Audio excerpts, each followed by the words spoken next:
Balitang probinsya naman po tayo, rider ng motorsiklo sa Pilar, Bataan, patay matapos bumangga sa poste. Sa Zamboanga City naman, Dalagita, hinihinalang ginahasa bago pinatay. Yan at iba pa sa pagbabalik ni Mav Gonzalez. Patay isang 15 anyos na dalagita na hinihinalang ginahasa bago pinatay sa Zamboanga City. Kwento ng ama ng biktima, nagpaalam lang ang kanyang anak na pupunta sa pinagtatrabahuhan ng ina. Nang di raw ito umuwi, agad nila ito hinanap. Sa isang madamong lugar na nila natagpuan ng biktima na walang damit pang ibaba. 2 menor de edad na huling nakitang kasama ng babae ang inimbitahan ng mga otoridad para kwestiyonin. Mariin naman nilang itinanggi na may kinalaman sila sa krimen. Patuloy ang investigasyon ng pulisya. Patay ang isang binatilyo matapos malunod sa ilog sa Hagonoy, Bulacan.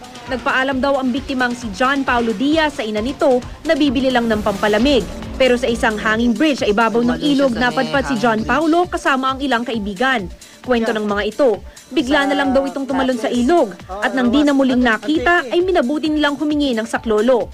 Halos 30 minuto ang itinagal bago nakita ang labi ng binatilyo. Wala namang nakikitang foul play ang pulisya sa insidente. Dead on arrival sa ospital ang isang babaeng rider habang malubhang nasugatan ang 2 niyang angkas matapos sumalpok sa poste ang kanilang motorsiklo sa Pilar, Bataan. Pauwi na raw sana ang 3 nang mawala ng kontrol ang kanilang motor at bumangga sa poste. Ayon sa pulisya, posibleng mabilis ang takbo ng motorsiklo. Mav Gonzalez, GMA News.